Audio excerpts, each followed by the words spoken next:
I'm World Cup champion Megan Klingenberg. Wondering who you should root for at the FIFA Women's World Cup?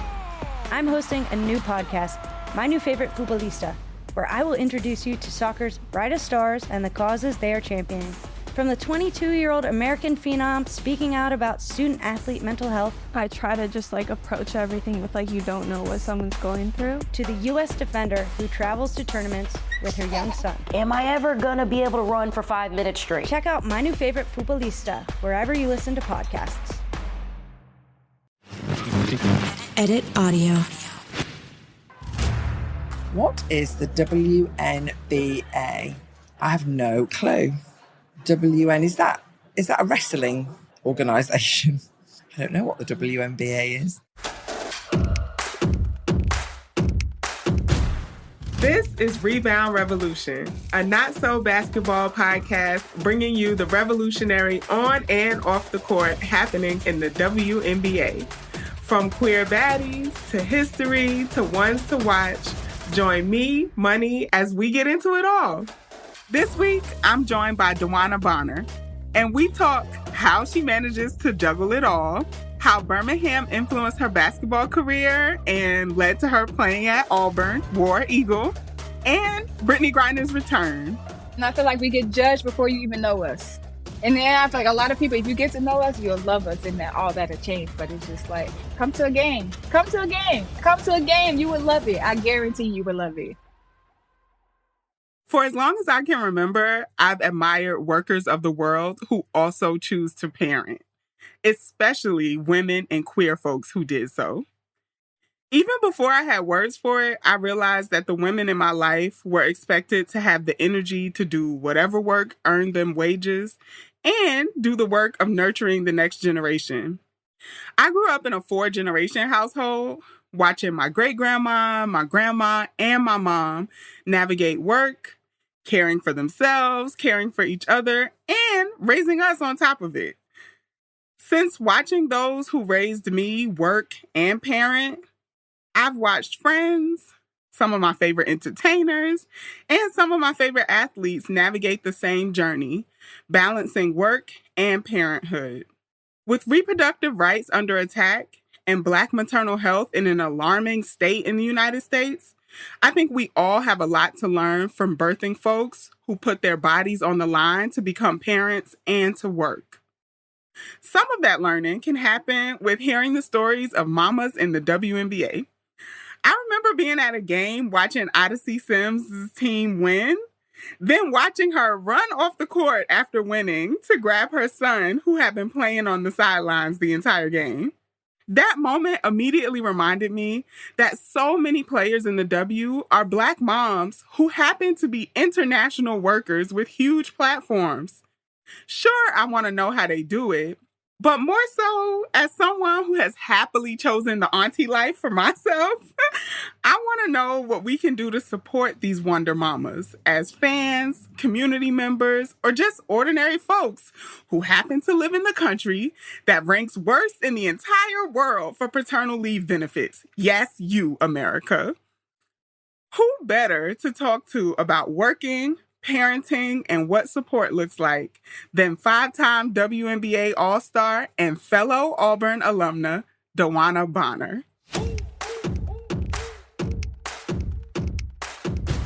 I feel like I just have to get this out the way, unless I'm going to be nervous the whole time. But so we went to Auburn together. I was there at the same time you were. Yeah. And I just need to say, first, War Eagle. War Eagle. Yes. I love it. And I need you to know how important it was for me to know that you were on campus at the same time. Because, Auburn was culture shock for me because I grew up in Queens. Me too, for sure. If it wasn't athletes, it was kind of hard to find. The culture was very different for me. Yes, too, as well. yeah. Yes. I know it was different for you, especially growing up in Queens. That's night and day. Yeah, I think while we were there, Auburn was 3% Black. Yeah. I was oh my God. Yeah. Yes. And I was real deep into trying to get an LGBT student group started. It was kind of wild to me. It's 2007, 2008. There's no LGBT group on campus. Definitely.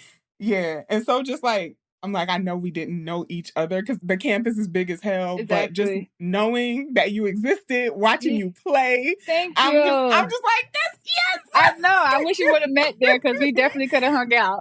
Yeah, right. So I just needed to say that to you and just like how important your existence was to me being at Auburn. Yeah. Thank you.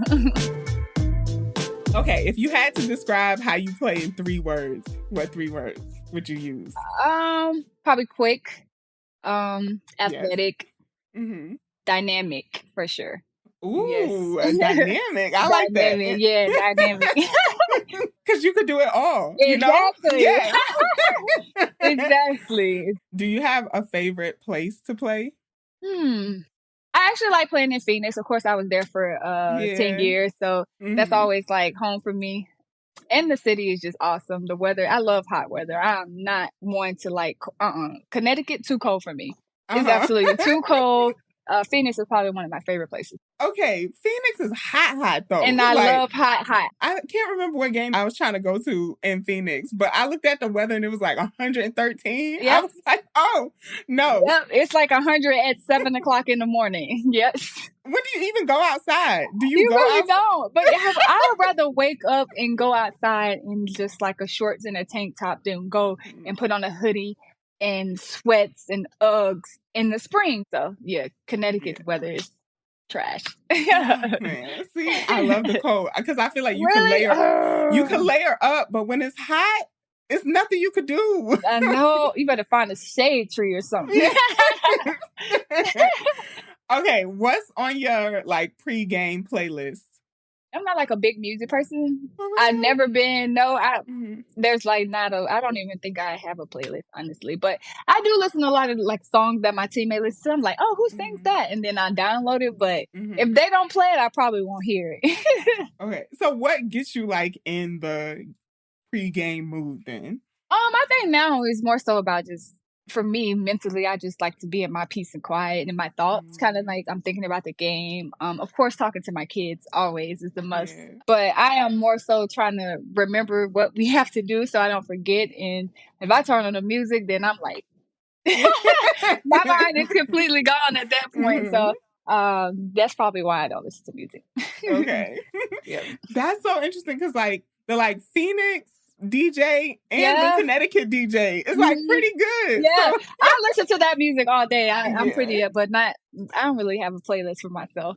Okay, all right. So peace and quiet. Yes, me, for sure. When you have kids, that's all you need is peace and quiet. What basketball accolade means the most to you? Like, you got a lot of accomplishments.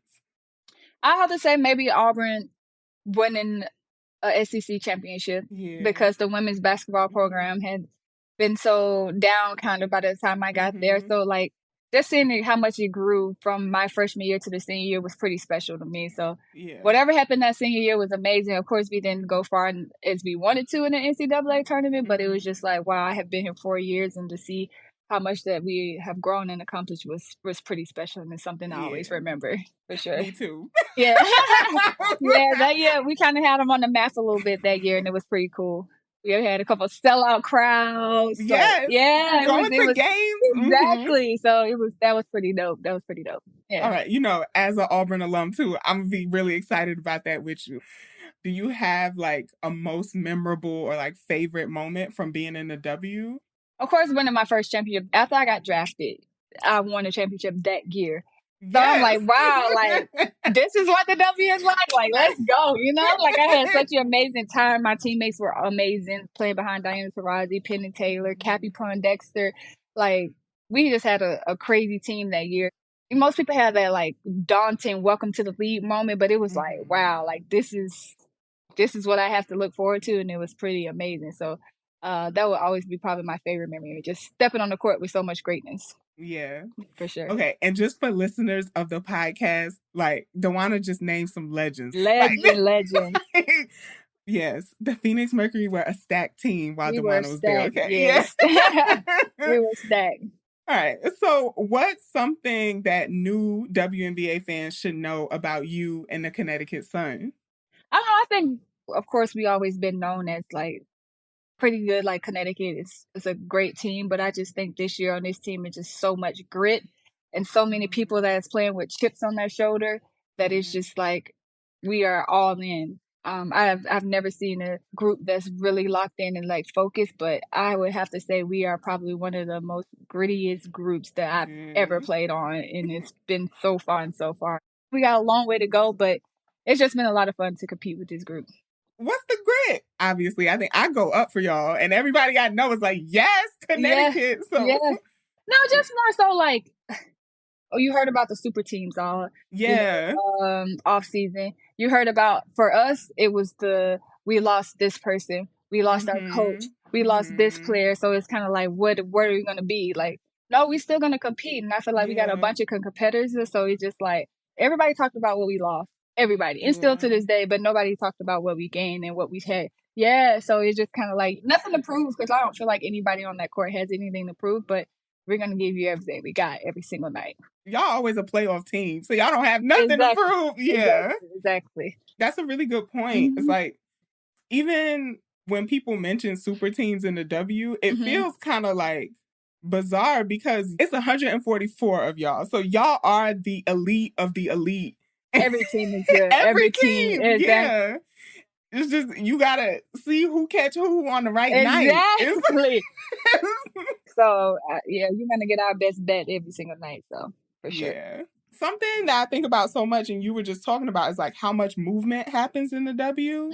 And you've had a really long tenure in the WNBA, which feels like more and more rare these days. A lot has changed. For sure. Have you seen the league change since being a rookie? Man, it's grown so much. I'm actually really proud. Like, just from just basic stuff like social media. Yeah. When I got into the league, that was not a thing. Like Twitter and Instagram and all these things, the platforms that's been talked about with the WNBA was not a thing. Yeah. So just how much it's being talked about, how much conversation is listed throughout day and day with this league, and how many people speak up and use their voices, like in the WNBA now. Like, that wasn't even a thing. You just had to do it through media or something like that. But a player is going to pop off somewhere and stick up for the WNBA. Like, you're not going to talk bad about us without someone, in that 144 or even alum saying something. Not alum, but, like the legends, speaking up for us. So it's just like we have voices, and it's been so good to see how much that has changed, because when I got in the league, it was definitely not that way. You just play basketball. It's definitely not that now. WNBA Twitter? Exactly. We didn't have any of that.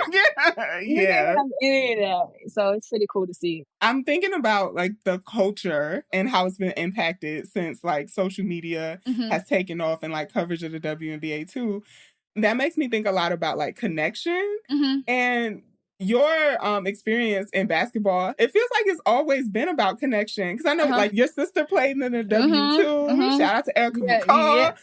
Like, what was that experience like playing in the league with your sister? It's so funny. I always talk about that. It's just, my sister looks up to me, but I kind of look up to her, because her path was so different from mine. Like, I've been on some great teams. I was one that, like, okay, of course I'm going to work hard. I'm always a hard worker, but I'm like, okay, I know I have a roster spot. My sister always has to fight for that spot, like she was that 11th, 12th person always. And it was just like so amazing to see how she just kept going. Like, at one point in the bubble, she was on like 2 or 3 different teams, and it was just like she never ever changed. She always kept that smile on her face. For me, I don't know if I would have been able to handle that the way that she did. And that always makes me proud. Just her resiliency to always come back and just keep trying until, she got what she deserved. And then now she's retired. So moving on to bigger and better things. And I'm excited to see exactly what she does next, because she's such a hard worker and just always,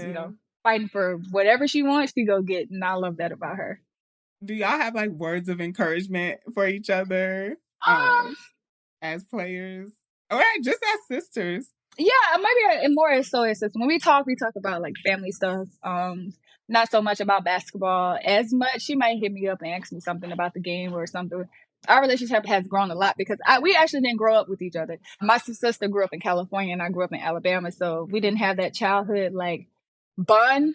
But the older we got, the more we started talking, and now we're just super close. Like, we hit each other up on day-to-day basis and, kind of check in. Yeah, for sure. Okay, so continue this wave of talking about family. I don't know if they ran it past you before they put it in that commercial, but DeWanna had twins. Right. They didn't, but I saw it. When I tell you, it would just be so randomly in my head, just walking around like, DeWanna had twins. I did have those two little twins. You had twins. I did. Making history. I mean, DeWanna had twins. Count that twice.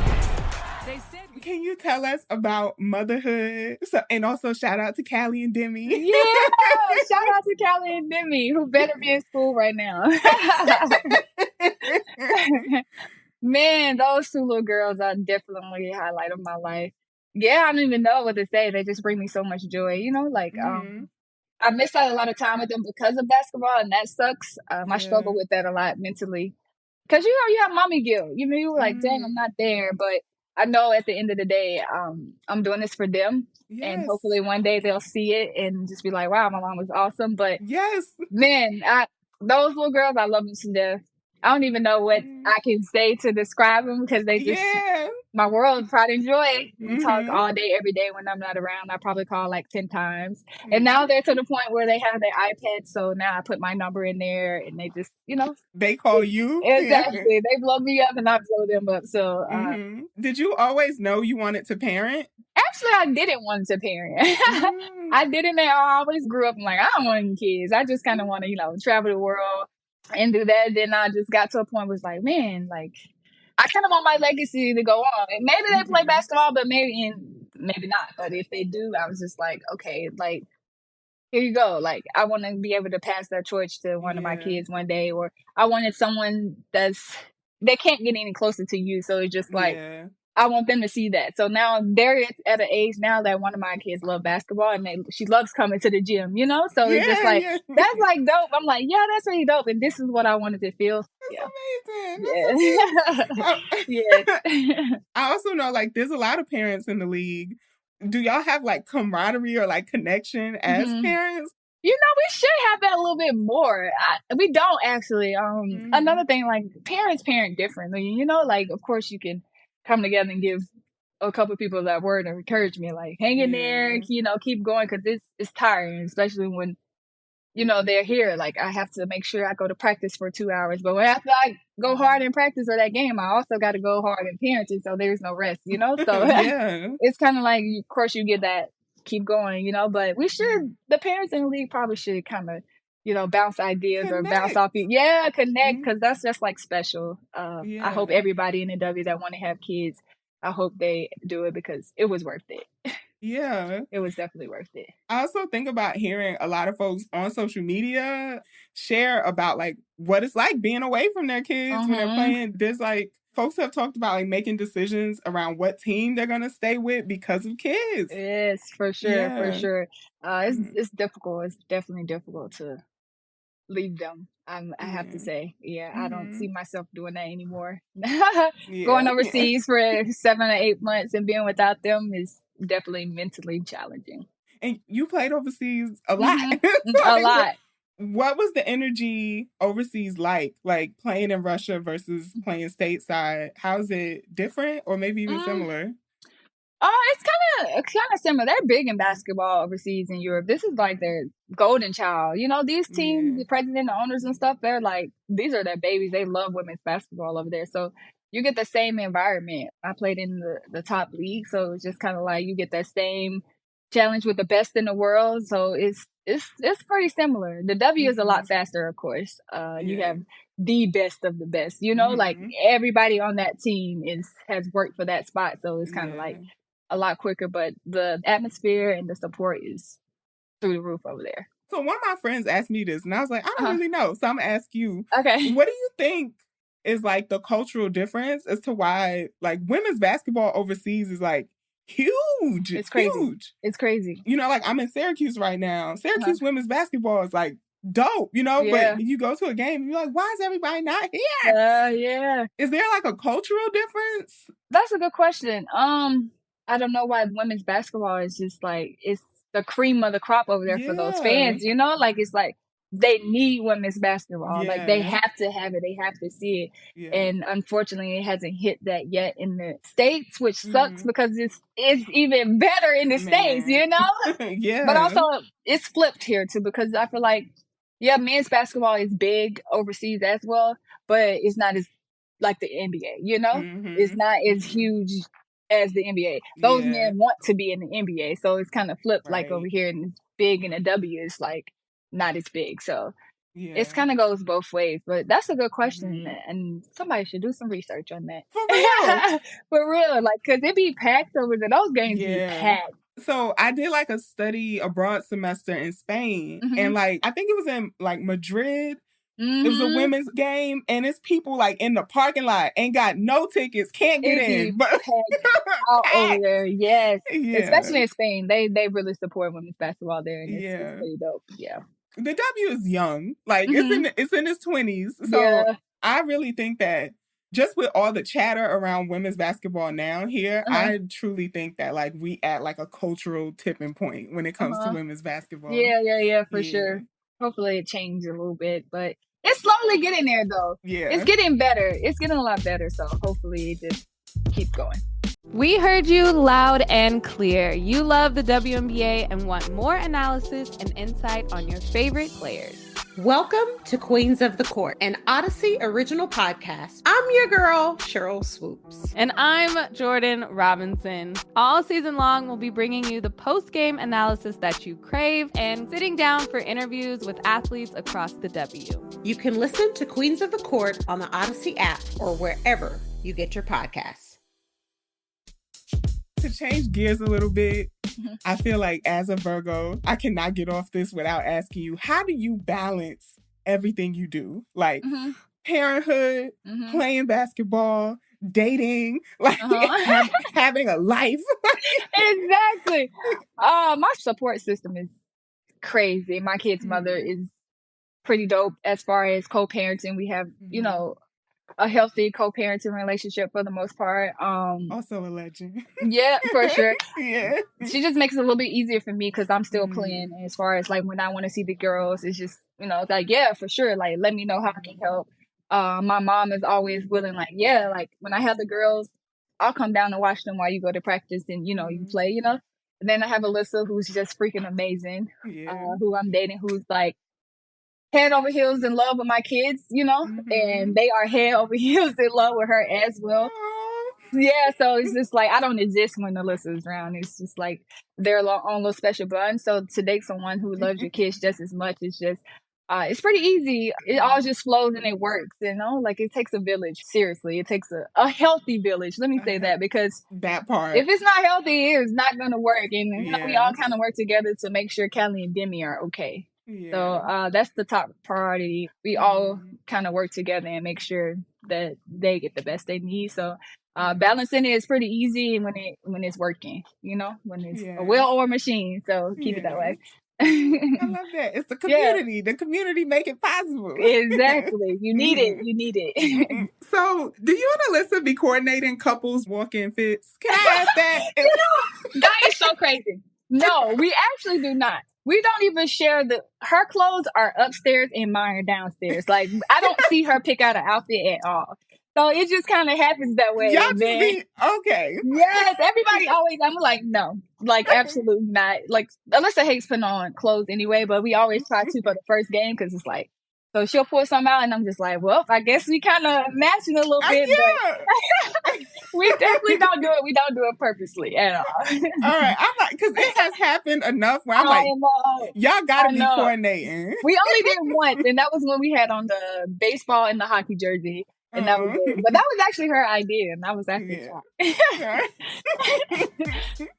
Also, listeners, if you missed the Out of Bounds from last week, Alyssa Thomas and DeWanna Bonner got engaged since we talked to her, and we could not be more excited for them.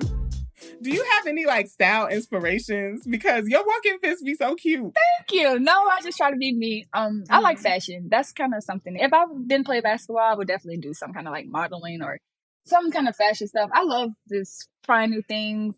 I love looking on Instagram at different, you know, styles and fits and stuff. I might not wear it, but I'm like, oh, that's cute. Like, that's different, you know? I don't know if I'm bold enough to put everything together, but I'm definitely into it. I love to learn more about it one day, hopefully. I can see this. It's like, yeah, you see it, right? Yes, yeah, definitely. For sure. Y'all need to get DeWanna in these commercials. Thank you. Come on, y'all. Come on, let's do it. I'm trying to get in some kind of fashion stuff. Yes. All right, you were talking about your community and, you know, having experience living in Alabama. My mom lives in Alabama now. I think it's really important to talk about like the communities that make us possible. And I know you've said before that it feels like it's been overlooked, like your life before playing at Auburn, you know? So what was life before Auburn like? Man, a lot of people don't know that part of me. I didn't grow up in the best neighborhood. I actually grew up in the projects. It was just me and my mom for a while. Then my sister had to come along, so I guess I can include her. What part of Alabama? I was in Birmingham. I grew up in like Inslee, the hood, like that part. And it was like just my mom and I for a while. So I credit her for everything. She took me to every basketball workout, tryout, AU. She was at every Auburn home game. The ones that she can drive to, she was there. My dad was in California. So I actually didn't get close to my dad till around college too, when I was able to, you know, get my own money, and we was able to link up that way, you know, because it wasn't cheap, like flying and go see my dad in California, you know, like back then it's like got to get in where you fit in. So I only saw him in the summertime, but now we're super close. But yeah, life was very different back then. It was actually fun though. I had an amazing childhood, you know, growing up with my cousins, being outside playing basketball all the time, no worries, no bills. Take me back. No kids. Take me back there. So basketball and no bills, yes. Man. Free food. My mom, my grandmother cooking. Yeah, take me back for sure. Yeah.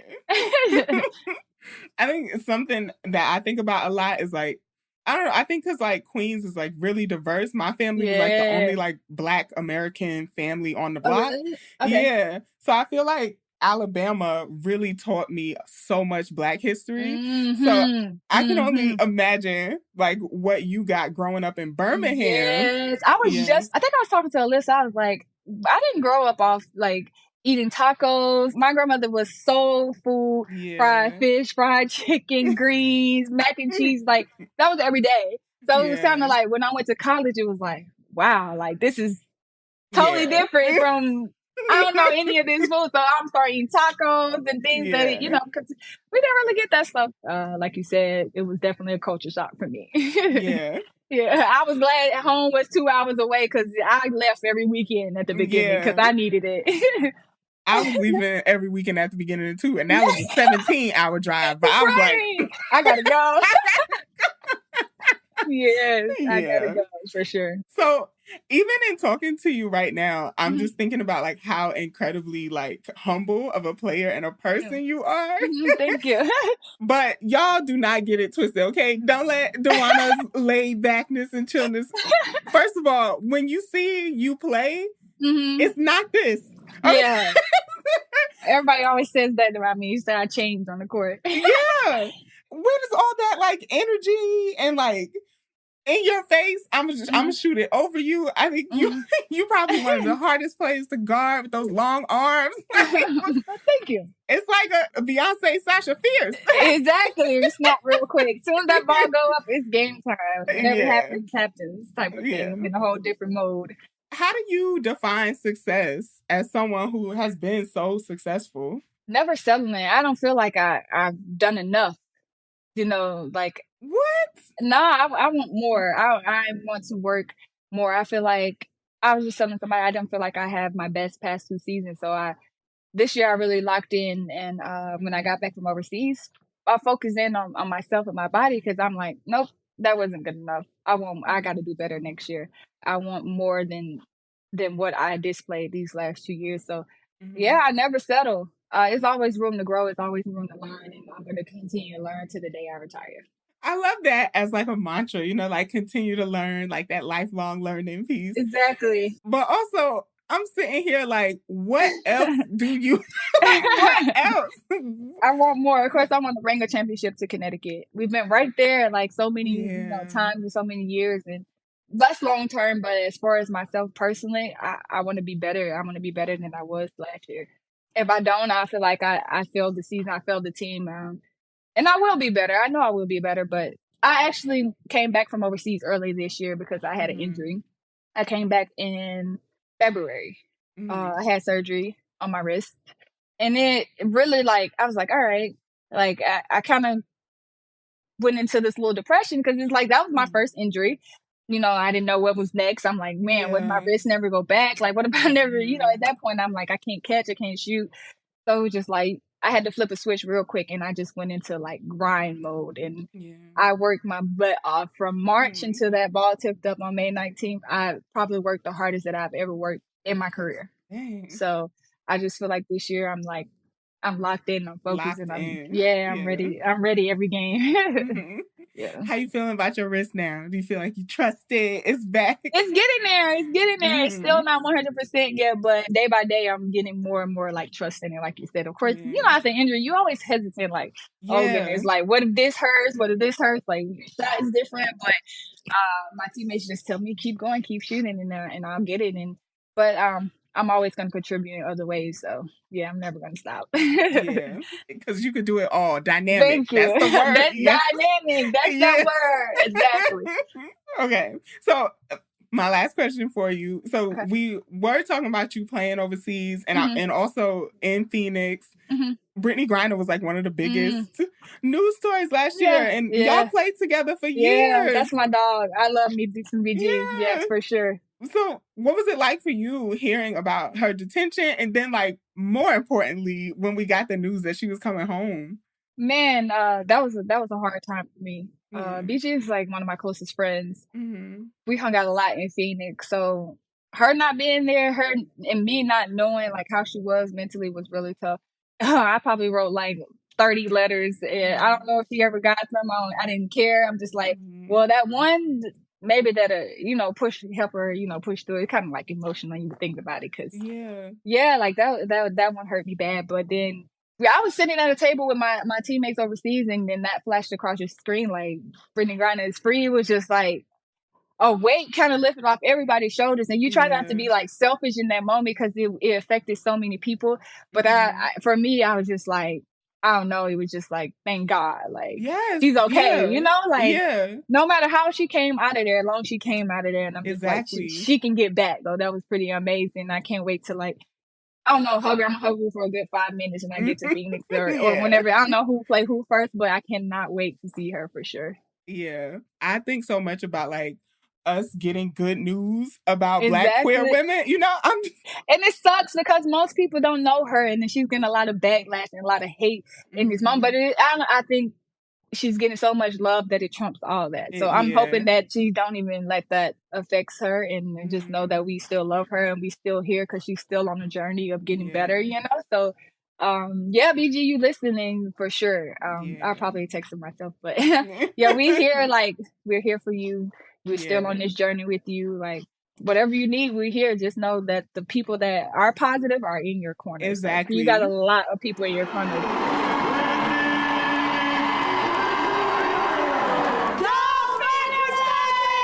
We love you and we are here for you. So welcome home, Brittany. On the opening, when they were like, she's home, I got a little choked up. BG all the way, let's do this. Woo!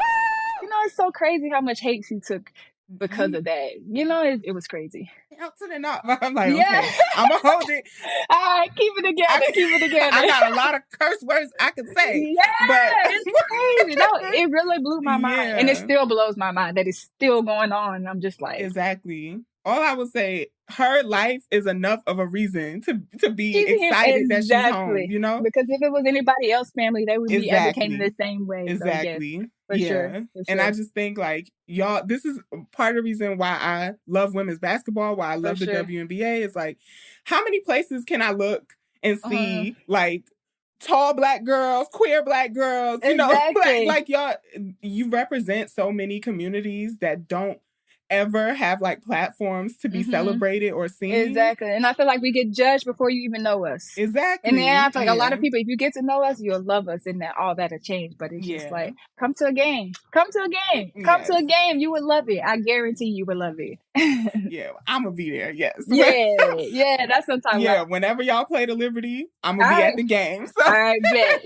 All right. Yeah. Sounds good.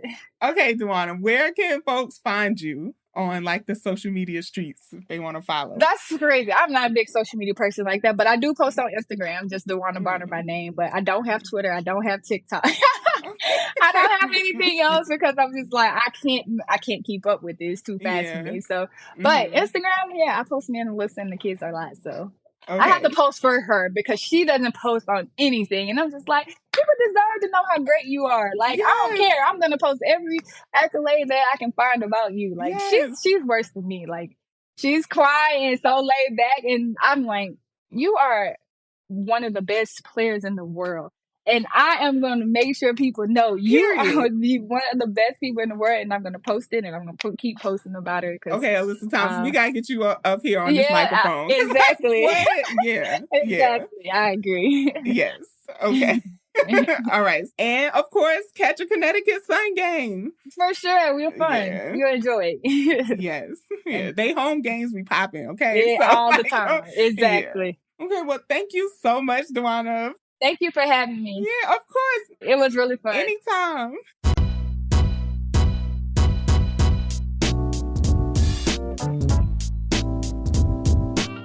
Welcome to the orange carpet.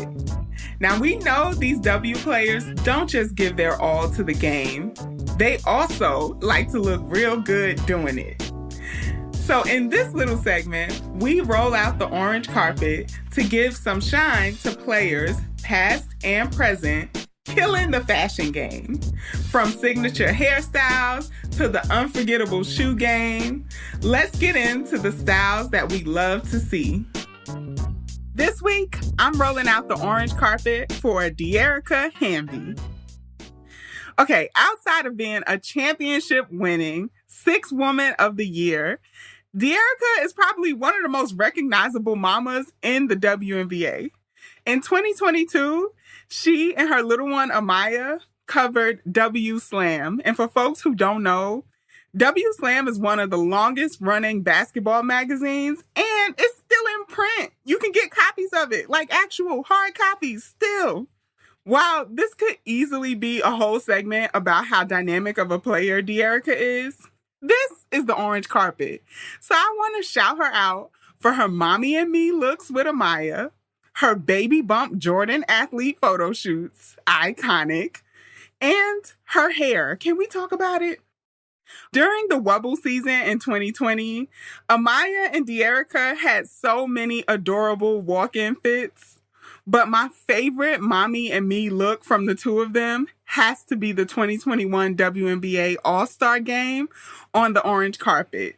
They both wore these silver blazer tutu dresses, and you just have to go look at the pictures to see how adorable this moment was.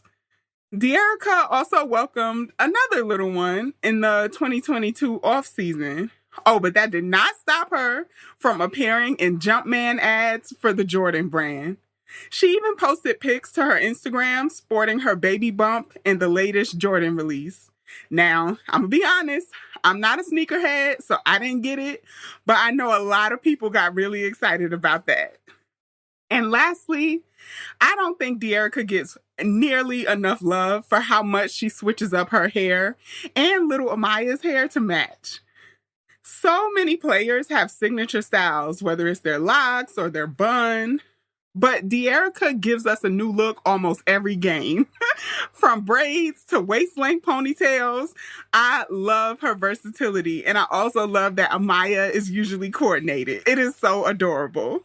Let me know who else you want to see on the orange carpet. There are a lot of dope players in the W, but not everyone gets their flowers. And I want to make sure they do. So I'm going to shout out a player who everyone should know in a little segment called Money's MVP. This week, My MVP, or should I say MVM, Most Valuable Mama, Skylar Diggins-Smith. Now, Skylar, I think, is one of those players who is known even outside of basketball, whether you've seen her in Puma ads because she's a Puma athlete, or just because of how influential she was when she played in college. Skylar Diggins-Smith is one of those players who is just everywhere. She is most known for her toughness. Oh my gosh. Even though she's small in comparison to other basketball players, do not get it twisted, okay? Skylar will take it to anybody. And I think everybody who plays against her or even who are on the team with her respects her for that toughness. She does not back down. And you can see it in her attitude, in her face, and in the plays she makes on the floor. Her current team is Phoenix Mercury, even though she's out this season because she had a baby. But one unique thing that I love about Skylar Diggins, back in the day, in the early 2010s of things, Skylar had rappers pulling up to sit courtside at college games when she played for Notre Dame. One of the most memorable moments was when Lil Wayne wore one of her college jerseys to a game, and then he came to the game to watch her play. I mean, what college athlete could say that? She was drafted in 2013 as part of the 3 to See with Elena Delle Donne and Brittany Griner. So that tells you what kind of caliber of player Skylar Diggins-Smith is, right? She's drafted 3rd, only behind Brittany Griner and Elena Delle Donne. Just epic. And I believe that Skylar Diggins-Smith deserves her flowers, not just because she's a working mama, but also because Skylar might be the reason a lot of us kind of rubbed our edges out in the early 2010s with headbands, okay? If name, image, and likeness was a thing back then when Skylar was playing for Notre Dame, she would have been an even more influential player than she ended up being without the name, image, and likeness. I know so many people who just wore like the green sweatbands on their edges just because Skylar was doing it. You know, some headband companies really need to sponsor her because she was doing it back in the day. So shout out to Skylar Diggins-Smith. Can't wait till she's back next season. Rebound Revolution is an Edit Audio original podcast created in collaboration with The Cube. I'm your host, Money Mahechern, and this episode was produced by Melissa Houghton, Mick Finnegan, and me. It was edited, mixed, and mastered by Mick Finnegan. Our supervising producer is Anna Deshawn. Our executive producer is Steph Colburn. Thank you to Kathleen Speckert and the whole Edit Audio team.